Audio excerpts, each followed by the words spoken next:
Hi, Sunlight family. Now, it's been some time since I made a video specifically addressing COVID-19 and our church's response. Listen, of all the things I want to say, and there are many, the most important is this. We want you to know that we love you. We know that many of you have faced struggles and hardships.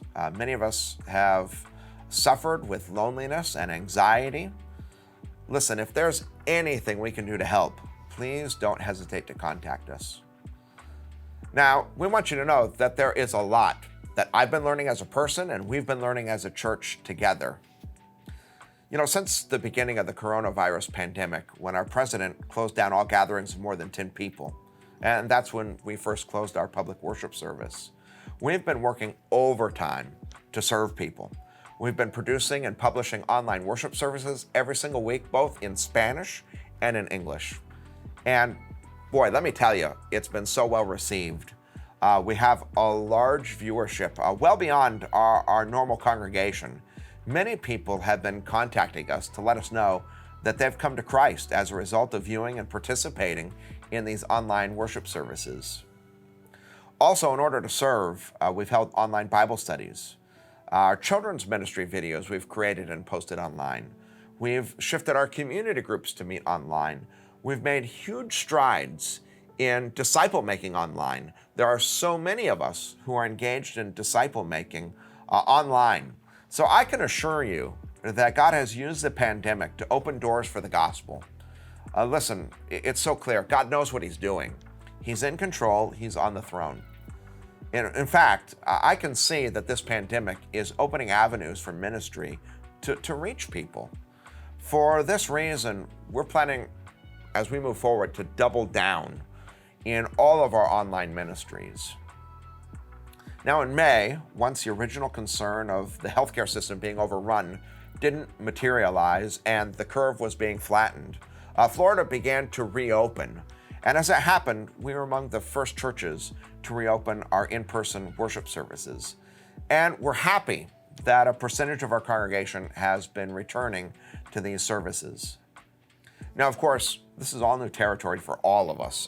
None of us has lived through something like this before. And I know, because I've talked to so many of you, that people have been struggling to figure out when to return to in-person worship services.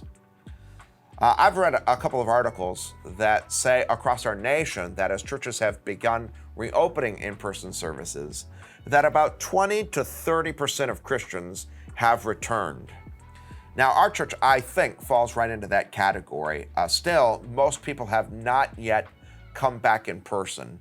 In many cases, people haven't returned because of legitimate reasons, health concerns, and they fall into an at-risk category. And then I know there are others who have just wrestled with fear and anxiety, or just they don't know when is the right time.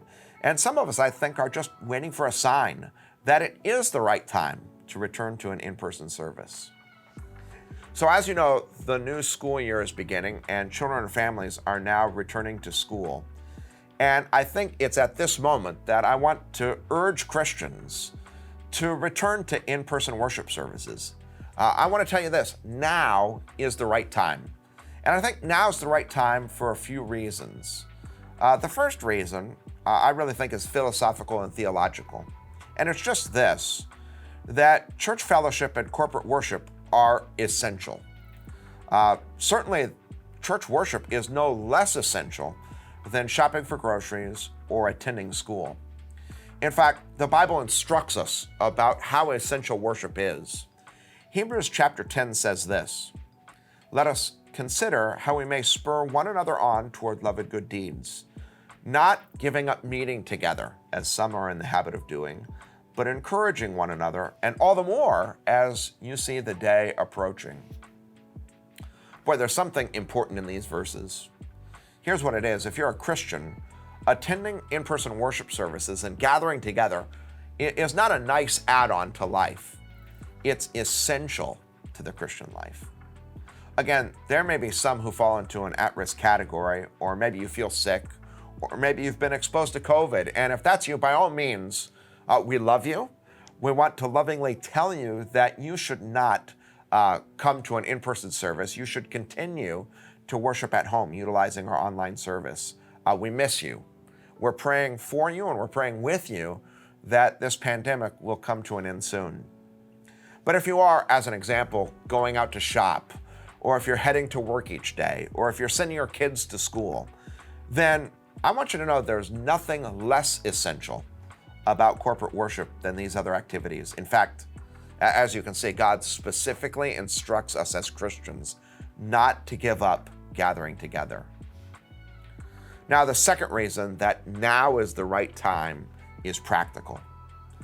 Sunlight Community Church, and for that matter, churches all around the country, are making every reasonable effort to provide for social distancing, proper sanitation, and following the advice of local health officials. As an example, our church is urging people to wear masks as they arrive. In fact, we're providing masks for those who don't have one until people can be in place and seated at an appropriately socially distanced place. We're sitting people in every other row. We're providing hand sanitizer stations. We're maintaining social distance. Of course, no one can promise 100% safety in any situation. Life inherently includes the risk of stepping out. But I can tell you this, God wants us to step out. And I can promise that God does not want you to be driven by fear, but instead He wants you to be driven by faith. Just practically, I want you to be assured that there's no more danger in gathering to worship as there would be in, for example, shopping for groceries, or going to work, or in attending school. Now again, the Christian life is one of love and of grace. And that has to be what compels us in any situation. I want you to know you are loved and highly valued. I want you to know that God's watching over you. I want you to know God's in control. Now, of course, this is a dynamic situation, and the parameters are constantly changing. I know you will be, and we will be as well, monitoring and making changes accordingly. But there is one thing that doesn't change, which is the love of God and the plan that He has for each one of our lives. And that plan means that He wants us to exercise faith over fear. Again, if there are ways that we can help, please let us know. We'd love to hear from you. Thanks, and God bless you all.